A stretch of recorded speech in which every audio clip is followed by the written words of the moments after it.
Bueno, muchas gracias. Lamento mucho, no hablo portugués.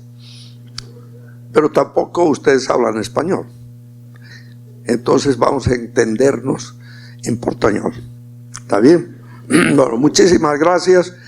Para mí es un gran honor, una gran satisfacción estar en primer lugar en Brasil, luego en Sao Paulo, en la USP, y poder compartir con estudiantes, investigadores de diversas escuelas, algunos de posgrado que están en doctorado, en maestría, y ustedes que están en la escuela, la mayor parte de ustedes de Relaciones Internacionales, y otros que toman como electiva la parte de las Relaciones Internacionales. Me encanta estar con un grupo, el más joven de los grupos con los que he estado en mis visitas. Esta es la tercera vez que vengo a USP. Vine la primera vez en abril, la segunda a fines de mayo, esta es la tercera, y voy a venir unas 2 veces más en el curso de mi cátedra, que gentilmente fui invitado para hacer este ejercicio que es académico pero al mismo tiempo práctico, para influir en las políticas públicas, en la orientación de las nuevas generaciones. ¿Por qué estoy encantado con ver este grupo? Porque ustedes son los jóvenes. Los jóvenes, que significa están en la transición de un mundo diferente al que hemos vivido los viejos. Y cuando han contado mi historia, ustedes decir, ¿y este viejo qué hace aquí? ¿No es cierto? Es verdad que ustedes tienen ese desafío de insertarse en lo que es este nuevo mundo. Es un mundo en el cual ha cambiado y está cambiando todo. La política es un cambio.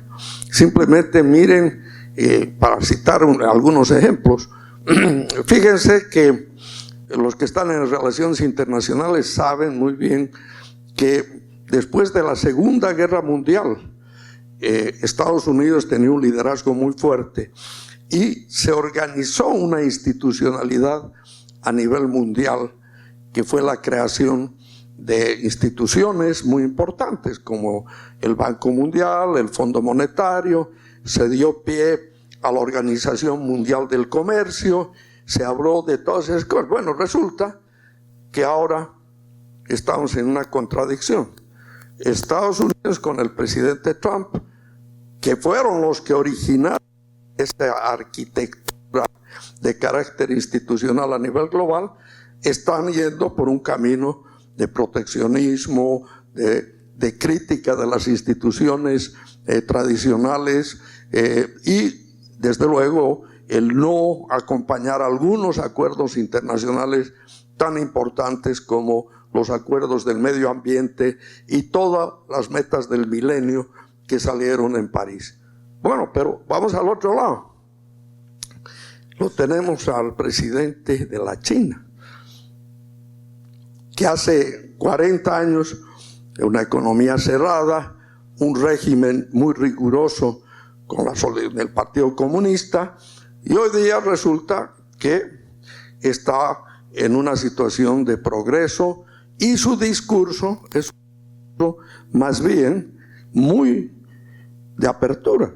Es decir, yo siempre cuento, hay un evento anual a nivel mundial, que no sé si ustedes han, del Foro Económico Mundial, el World Economic Forum, que se reúne hay muchas reuniones en el año, pero especialmente hay una reunión en enero que reúne a como 5,000 personas, que incluye a políticos de alto nivel, empresarios, intelectuales, científicos, en fin, para discutir el estado del mundo en todas sus fases y ciertas conclusiones.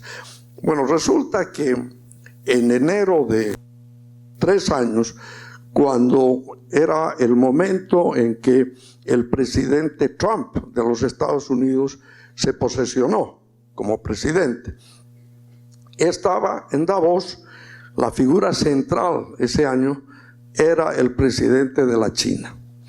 Yo estaba en la sala, en la conferencia magistral. Habían más de 5,000 personas en una sala enorme. Y escuchaba al presidente de la China con un discurso en el cual hablaba positivamente de la globalización.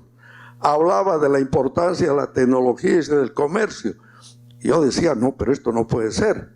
El mismo momento que el presidente de los Estados Unidos, en su discurso de posesión, estaba atacando todos esos principios. Entonces, les doy ese dato para darse cuenta que es otro mundo. Veamos la política internacional. En este momento es una locura. Hay mucho loco alrededor del mundo. Veamos, en Europa las cosas no están fáciles. En nuestro continente, en América Latina, las cosas no están fáciles. Todos los principios que debemos tener. Y por otro lado, estamos en una etapa que es la cuarta revolución industrial, que es un mundo muy diferente al que nosotros lo tuvimos a la edad de ustedes. Me gustaría trabajar en un organismo de desarrollo de carácter multilateral. Entonces, yo tendría 23, 24 años. Presenté una solicitud al Banco Mundial, al BID, y en ese momento había la Alianza para el Progreso en el marco de la OEA. Los tres. Yo personalmente tenía inclinación, preferencia por el Banco Mundial porque decía, es grande, en fin. Pero me fui de vacaciones a mi país, a Bolivia, y el 15 de diciembre de un año que no quiero mencionar, resulta que me llega en esa época un cable, que decía, señor García, nos complace indicarle que usted es uno de los 10 jóvenes profesionales que ha sido aceptado después de un concurso entre 400 para incorporarse a un programa de Young Professionals del BID, pero tiene 7 días para responder. Caramba, dije, el BID ha sido, pero a mí yo prefiero el Banco Mundial. Pero la sabiduría de los viejos. Le digo a mi padre, ¿qué hago? Mi papá me dijo, más vale pájaro en mano que 100 volando. Acepta, bici. Acepté. En enero me llegó la aceptación del Banco Mundial, pero ya era tarde. Bueno, entonces ahí comencé mi carrera y trabajé con líderes muy importantes que tenían una conciencia de la importancia de América Latina. El primer presidente del BID era un chileno que se llamaba Felipe Herrera, que fue un líder porque había un sentido de la importancia de América Latina, de la importancia de la integración regional. En fin, y entonces hice una carrera en diversos puestos, junior, fui economista, luego trabajé en el área de préstamos, estuve en el área, fui asesor en la oficina de la presidencia, y en ese momento me visitan en Washington un agente del sector privado de un banco importante de desarrollo privado, que querían proponerme que me vaya como segundo del Banco de Desarrollo porque estaban negociando con el IFC del Banco Mundial una participación accionaria. Y ellos querían un número 2. Caramba, esto es tentador. Y tomé una gran decisión, aunque iba a ganar mucho menos dinero, y todo eso decidí volver a mi país. Si no volvía en esa oportunidad, posiblemente nunca hubiera vuelto. Me hubiera quedado fuera, mis hijos hubieran sido americanos, etc. Volví, estuve ahí, luego estuve en Banco de Desarrollo, luego he estado fui viceministro en el Ministerio de Planeamiento, estuve en Banco Central, volví al BID después, ya en diversas posiciones, como director del área de análisis de proyectos, y finalmente fui tesorero, y de ahí volví a Bolivia como ministro. Entonces alterné, y de ahí me eligieron presidente de CAF, Banco de Desenvolvimiento de América Latina. Entonces, donde he estado, como dice Pedro, 26 años. Y realmente, si me preguntan, a mi edad, ¿Estoy satisfecho? Estoy encantado con lo que he hecho. Me he encantado. Comparo con algunos de mis colegas, amigos, que estuvieron conmigo en el PG al principio, pero no tuvieron el valor de irse en un momento determinado y se quedaron allá. Oye, les fue bien, tienen dinero, pero no han cumplido con satisfacción. Entonces, ¿cuál es el mensaje que les dejo en esta primera fase? Es muy importante tener sueños, tener ilusiones, tener una perspectiva de largo plazo, con miras a cumplir metas. No siempre uno puede lograr todo, pero no solo piensen en el corto plazo. Y especialmente en las carreras que están ustedes, tienen que ver mucho con esa visión amplia. ¿Y dónde los veo a ustedes? Algunos van a estar en los ingenieros, van a estar en el sector privado, en fin, pero los que están en relaciones internacionales, están en derecho, están en ciencias políticas o en economía, muy probablemente van a estar en una carrera en relaciones internacionales, que puede ser en una cancillería, pueden ser diplomáticos, o pueden estar en el sector privado interrelacionándose con gente, ayudando a abrir los negocios a nivel global, que es muy importante, ¿sí? Entonces aquí uno lo que aprende, lo que yo he aprendido, que es muy importante: uno, tener una visión y una agenda de largo plazo. Dos, ser tolerante y buscar consensos. Uno no puede ganar todo, hay que saber negociar, y negociar significa que a veces tú recibes, pero también tienes que dar. A veces en la política, en los negocios, la gente es intransigente y consecuentemente hay conflictos. Ustedes lo están viendo. En la política, intransigencia es tremenda. Bueno, entonces esa es más o menos la historia de qué he hecho. Y desde luego una parte que ha sido para mí muy gratificante en diversas etapas ha sido ser catedrático en la universidad en Bolivia, y luego actualmente, ahora que salí de CAF hace 2 años, más allá de la cátedra que me honra estar aquí en Sao Paulo, estoy en London School of Economics como profesor visitante, y también en la China, donde voy 1 o 2 veces al año a dar clases. Así que estoy divertido, eso es lo importante. Ahora déjenme entrar al tema de dónde está América Latina. América Latina es una región con tanto potencial, tanta riqueza, pero nos ha ido a veces muy bien, excelente, otras veces muy mal. Pero hay una realidad: nuestra región está muy inmersa todavía en un modelo de desarrollo que los que son economistas lo van a entender mejor, que es demasiado ligado a la suerte de los commodities, de las materias primas. En los años de bonanza crecemos, podemos reducir la pobreza, podemos lograr muchas cosas, pero es como un barco, ¿no? Está de vela, ¿saben? Un barco de vela, el viento de cola nos lleva, vamos rápido, tomando champán, felices, ¿no? Caipiriña, estamos felices todos, y de pronto viene la tormenta, comienza y el barco ya no avanza, y entonces nos deprimimos y comenzamos a quedarnos frustrados. Pero no estamos haciendo la tarea es ser realistas. Yo les voy a dar unos pequeños datos. Si comparamos a nuestra región hoy con el resto del mundo, ¿cómo estamos? ¿Cómo estamos en comparación a lo que éramos 30, 40 años atrás? Claro, si uno solo nos miramos entre nosotros, decimos qué bien nos ha ido. Imagínate lo que crecíamos. Los primeros años de este milenio, 2001, 2012 hasta el 2008, íbamos así, la pobreza bajó, clases medias emergentes. Bueno, pero ahora no nos comparemos entre nosotros, comparémonos con otros, y ahí la noticia no es buena. Hemos perdido importancia relativa. O sea, para darles una idea, no hemos, el PIB, el Producto Interno Bruto de nuestra región, de América Latina, en términos globales, se ha mantenido estancado en un 6-7% del global.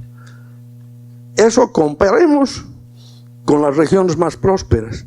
¿Qué pasó con la China? Con los emergentes estoy comparando. ¿Qué pasó con Corea? ¿Qué pasa con esos países? Por ejemplo, les cito el caso de Corea.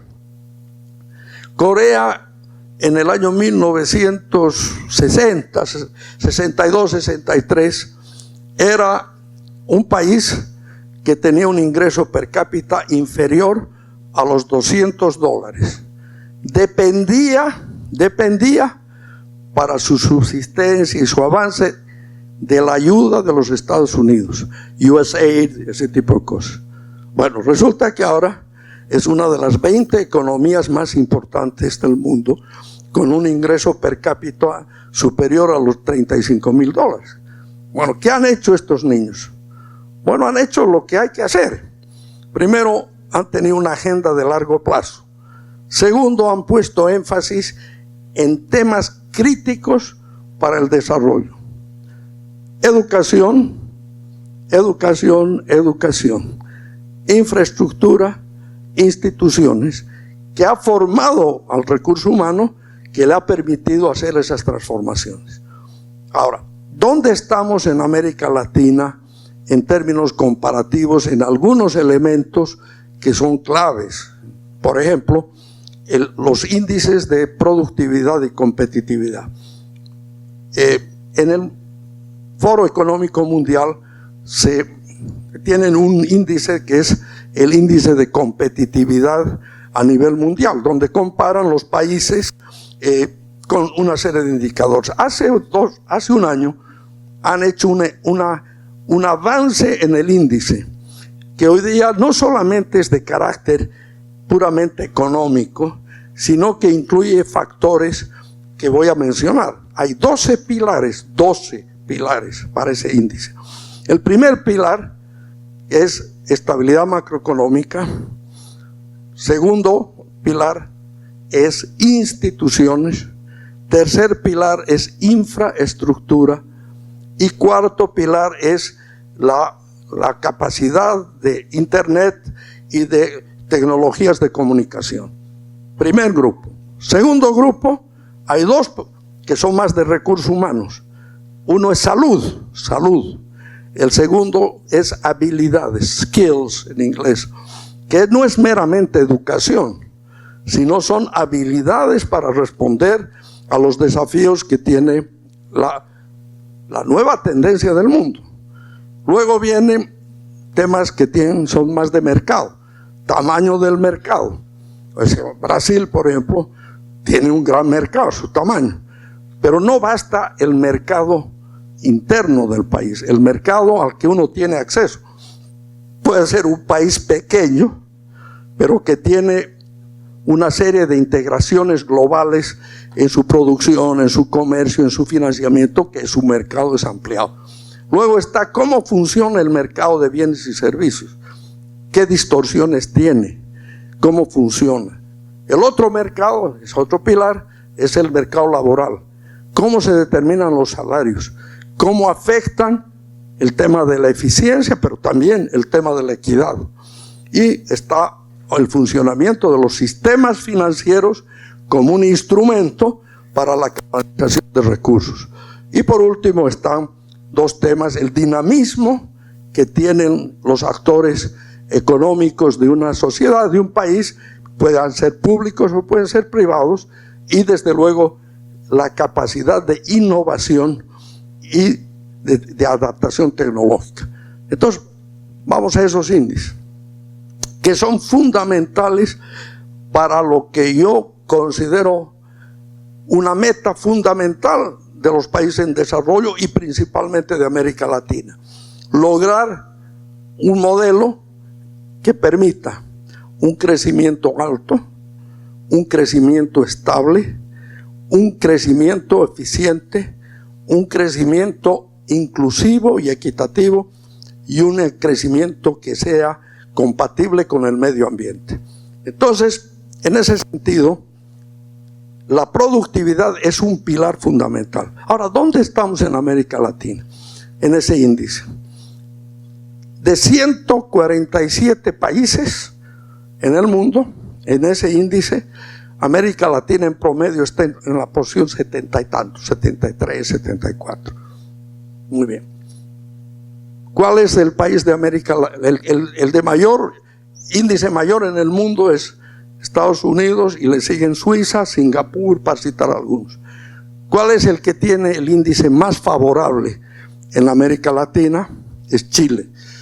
Chile está en la posición 33.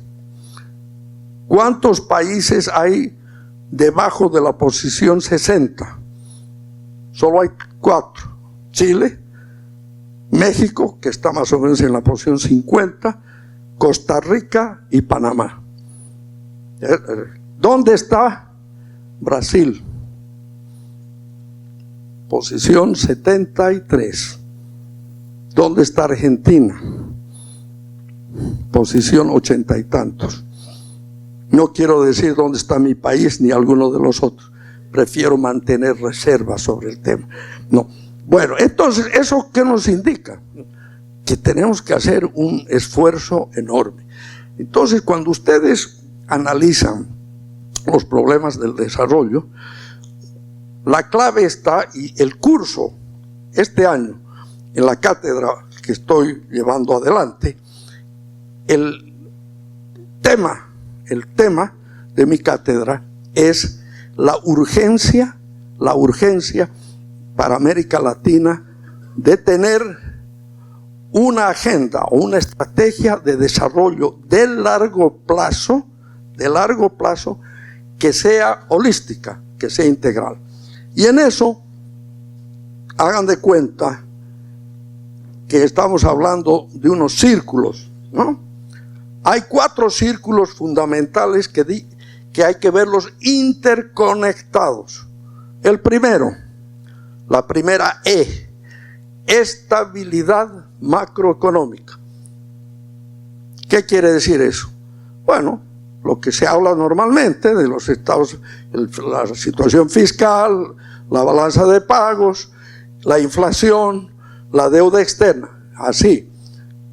Es fundamental, porque si no tengo equilibrios macroeconómicos, me tengo que olvidar del resto. Pero no basta eso. Eso no es más que un componente de este esquema holístico. Un componente. El segundo es eficiencia. ¿Qué es eficiencia? Eficiencia quiere decir productividad, quiere decir los avances que se hacen en la tecnología, y todo esto como un alimento fundamental para el crecimiento. Pero eso no es suficiente. Si yo no tengo estabilidad macroeconómica, hago eso, no puedo hacer mucho. Supongamos que tengo la eficiencia y que logro crecer. No es suficiente, necesito la otra E, que es la equidad. La equidad y la inclusión social. Tengo que crear las condiciones para que la mayoría de los ciudadanos tengan los beneficios de ese mayor crecimiento. ¿Eso qué significa? Que tenga condiciones de formación de los recursos humanos, una buena educación, un buen acceso. Es importante que tenga buena salud. Es importante que se creen condiciones de empleo para los ciudadanos, que se creen condiciones para los emprendedores de manera tal que puedan actuar con su creatividad e innovación en el desarrollo de actividades. Pero hay otra E, que a veces los gobernantes no les gusta escucharlo, que es el equilibrio ambiental. Tengo que ser compatible con el tema del medio ambiente. Es una tragedia ver lo que está pasando en el mundo. Entonces, ese mecanismo holístico es el que debe manejar un país. ¿Un país a través de quién?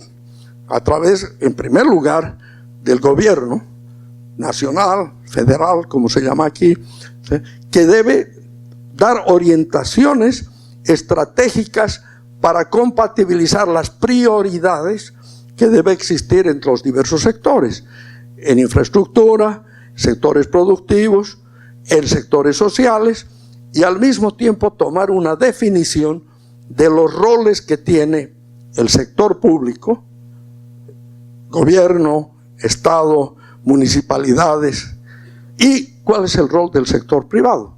Eso es fundamental. Pero no basta eso. Tenemos que comprometer a los actores reales de la vida ciudadana. ¿Qué hace el sector privado? ¿Qué hace el sector trabajador? En otras palabras, aquí ya no estamos hablando de economía. Aquí estamos hablando de política. ¿Cómo se construyen las bases para que en medio de las diferencias que existen naturalmente en las ideologías y en la política, hay ciertos elementos que requieren una visión de largo plazo y que no pueden cambiar cada 4 años? Tenemos una enfermedad, varias enfermedades. Una primera enfermedad, ¿saben cuál es? En español es largo, pero a ver si entienden. La llamo el refundacionalismo sistémico crónico recurrente. Qué raro eso, no es un nombre. ¿Qué quiere decir eso? El nuevo jefe de Estado de Brasil, de Bolivia, de Argentina, no importa de qué país, o el nuevo gerente de la empresa, o el nuevo bartender en la discoteca, apenas llega, lo primero que dice: hoy comienza la historia. Todo lo que hicieron los anteriores no sirve, voy a cambiar. Bueno, el mundo no es así. El mundo es una secuencia de eventos en los cuales hay errores y hay éxitos. El arte en la convivencia humana, convivencia social, convivencia política, es corregir los errores y construir sobre cosas nuevas, pero no borrar todo lo del pasado. Esa es una enfermedad que tengo. Segunda enfermedad grave es: somos extremistas. Cuando estamos optimistas, cuando vemos que la economía va bien, creemos que hemos llegado al cielo. Y cuando comienza a llover, como les dije, nos ponemos tristes. Yo recuerdo, y mi experiencia es interesante, yo he estado prácticamente en los últimos 40 años, por lo menos, en casi todas las cumbres presidenciales de jefes de Estado hemisféricas, de América Latina, de los grupos de integración. Yo me acuerdo muy bien, por ejemplo, en 2003, 2004, 2005, que estábamos con la situación económica de bonanza, por el superciclo de las materias primas, los presidentes decían: la América Latina está volando, ya estamos llegando al cielo. Y habían dos voces que eran presidentes, pero no de país. El presidente Enrique Iglesias, no el cantante, no. El Enrique Iglesias, expresidente del BIGI, del Banco Interamericano, y yo, el otro Enrique, ¿no? Buen Enrique, mal Enrique, ¿no? Entonces, los dos, a los presidentes y a los ministros, les poníamos una voz de cautela. No nos hacían caso. Y cuando hay los vientos negativos, ¡qué desastre! Esto es el fin del mundo. No es así. Entonces, hay que imprimir lo que se llama el sentido de realismo. Así que ese es otro mensaje que les dejo. Ahora, ¿cuál es el rol del sector público y cuál es el rol del sector privado? Bueno, aquí esta es una discusión que es, por un lado, es principista, es política, pero por otro lado es práctica, ¿no? Entonces, evidentemente, en los años de bonanza, en que un gobierno, un país con sus cuentas fiscales tiene superávit, tiene riqueza, puede hacer mucha inversión pública, pero en los años de las vacas flacas no puede hacerlo. Entonces, hay que hacer y tomar conciencia de que los recursos nacionales y especialmente los recursos del sector público son limitados y que consecuentemente hay que priorizar las inversiones públicas en áreas en las cuales naturalmente el sector privado no va a entrar. Y eso tiene que ver mucho con lo que es el mejoramiento social, es mucho la educación, mucho la salud, en fin. Pero no hacer de todo. Entonces, fíjense, les voy a dar dato que a veces la gente no piensa. ¿Cuál es la capacidad de ahorro, Popanza, creo que se llama, ¿no?, de América Latina? ¿Qué es el ahorro? Lo que no gasta el gobierno, ahorro. Lo que no gasta la empresa, ahorro. Lo que en las familias no se consume, no se compra casas, es ahorro. La suma de todo eso en América Latina, en promedio, representa aproximadamente, en promedio, el 18% del PIB, del Producto Interno Bruto. Bueno, ¿cuánto es lo que requiere la región para crecer a una tasa razonable de 5 o 6%? Por lo menos tiene que invertir un 25 a 27%. Comparen, ahorro 18%, necesidades de inversión nacionales, públicas y privadas, 25, 26%. ¿Qué quiere decir eso? Que tienes que combinar, tienes dos opciones. Una opción es subir el ahorro, pero hay límites, claro. Hablemos de la China. En la China, ¿cuál es el ahorro interno? 40%. Pero el consumo era restringido. América Latina no puede hacer eso, pero sí podría mejorar algo. Lo otro es, tienes que captar recursos del exterior. ¿Dónde los captas? Los captas, primero, es algo que les voy a explicar, el rol de los organismos multilaterales, tipo BID, Banco Mundial, CAF, etcétera, pero están los mercados de capital. O sea, ¿cómo yo puedo emitir instrumentos en los mercados internacionales de capital? Bonos y otros instrumentos. Pero para eso necesariamente tiene que haber una percepción de riesgo de las agencias que califican el riesgo de un país, que sea de grado de inversión, que sea positivo. Y la otra parte es la inversión extranjera directa, ¿no?, que no son los préstamos, sino participación. Entonces, esa mezcla es fundamental. Creo que en Brasil se tiene un trabajo balanceado, pero ¿saben cuánto es la capacidad de ahorro de Brasil hoy en día? En PIB. Comparado al promedio es 18% de América Latina. Hoy día Brasil está en más o menos 16%. Bueno, entonces hay que tomar conciencia de esto. Si no tenemos, entonces la política inteligente de captación de la inversión extranjera es fundamental. Yo siempre, y esto no es ideológico, hay dos cosas que no son ideológicas. La estabilidad macroeconómica no es ni de derecha ni de izquierda, es racionalidad. Si yo gasto más de lo que puedo generar en ingresos o prestarme, voy a tener problemas.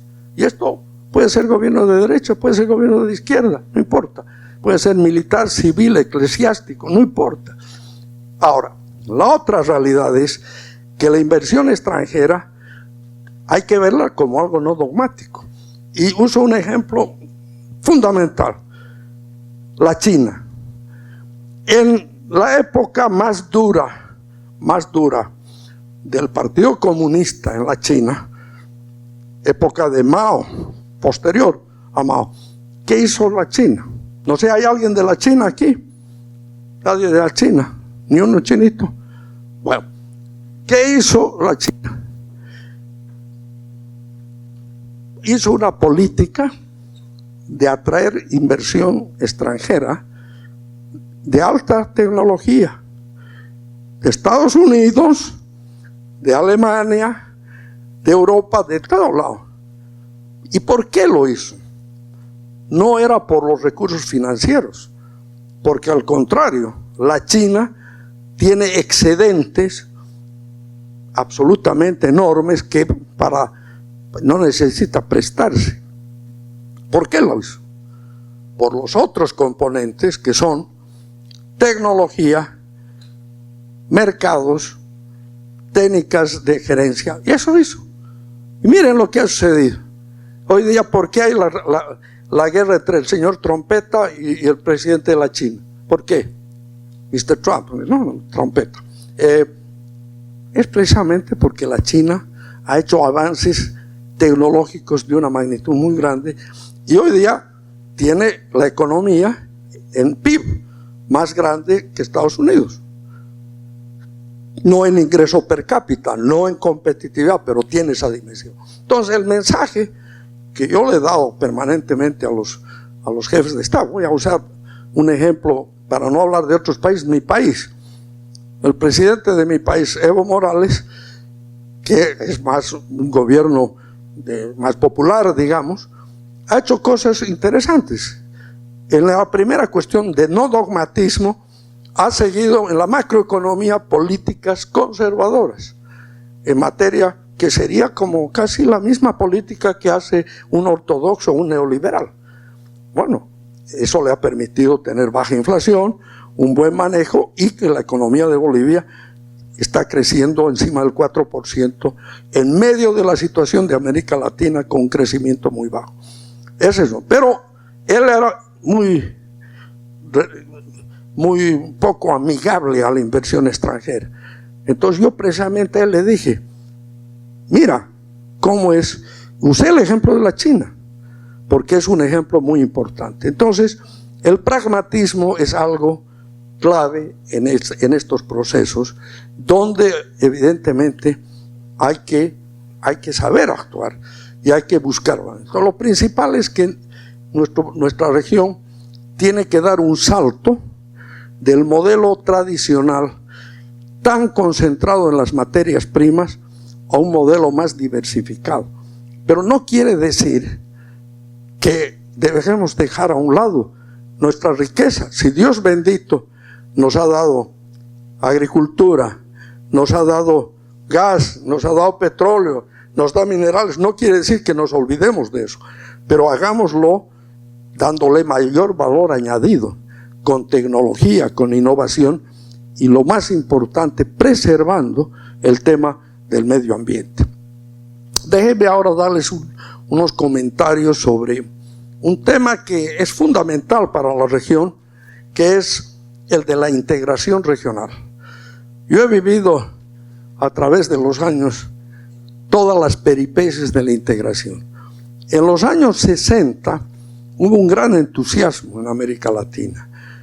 Venía la época posterior, no sé si ustedes están al tanto, es decir, cuando después de la crisis que hubo en el mundo en los años de los 29, el 30, y que América Latina la golpeó muchísimo, los países industrializados, comenzando por Estados Unidos, volvieron proteccionistas. La CEPAL y un profesor, el profesor Raúl Previs, hicieron la teoría de la sustitución de importaciones con el fin de que América Latina diera un salto, no solo quedarse en las materias primas. Se nos fue la mano, como somos extremistas. ¿Por qué? Porque la protección que comenzamos a aplicar fue demasiado grande y fallamos. Pero sí hubo un impulso importante desde los años 60 en la integración regional. Nació el Grupo Andino, más adelante nació la integración centroamericana, luego nació el Mercosur, y en los años, hecho histórico que yo lo resalto, es la primera reunión de jefes de Estado de Sudamérica que se realizó en Brasilia durante el gobierno de Fernando Henrique Cardoso.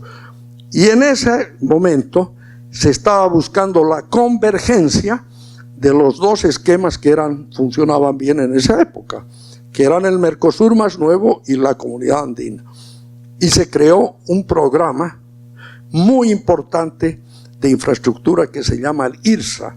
¿Han escuchado del IRSA? El IRSA definió, y estábamos en la mesa de la negociación, estaban los 12 presidentes, Enrique Iglesias y yo, y nos dieron el mandato al BID y a CAF de ser la Secretaría Ejecutiva, y se logró la priorización de los principales ejes de integración en Sudamérica, consistentes en carreteras, en redes de energía, gas, las hidrovías como un instrumento.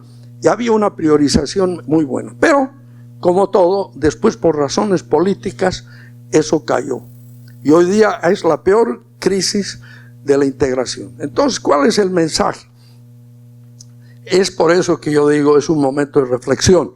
Es un momento en que América Latina debe tomar conciencia de buscar a nivel nacional y a nivel regional esquemas integrales de desarrollo y buscar un proceso de integración regional acorde con el siglo XXI y no simplemente con las realidades del siglo XIX o del siglo XX. Los latinoamericanos tenemos, y ustedes por suerte son jóvenes, los viejitos como Pedro, yo no, yo estoy en el equipo de ustedes, ¿no? ¿Qué hacen? En un auto ven el retrovisor. ¿Saben qué es retrovisor? El espejo, ¿no? Siempre mirando atrás, siempre mirando atrás. No, pero yo no manejo viendo atrás. Veo atrás para retroceder un poco, pero después tengo que mirar adelante.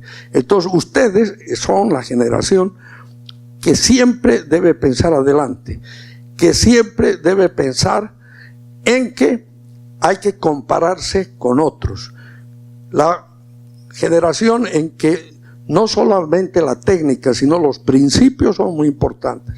Una de las grandes tragedias que ha pasado, y en un campo que hemos estado hablando mucho en estos días sobre la infraestructura, es las deficiencias que tiene la región en infraestructura. Simplemente para darles una idea, América Latina invierte menos del 3% del PIB en infraestructura. Infraestructura es carreteras, es educación, es agua, es energía, todo eso, 3%. Tiene que invertir por lo menos el doble. Y para eso necesita una estrategia de largo plazo, una priorización de proyectos, estudios integrales que incluyan lo técnico, lo económico, lo financiero, lo social y lo ambiental. Ustedes saben, y esto les digo, yo he interactuado en mi carrera con más de 100 presidentes y he hecho buena relación con la mayoría, usando sentido de humor. Hay que reírse, hay que hacerlos reír. Y los seres humanos al final, cuando se ríen, pueden entenderse.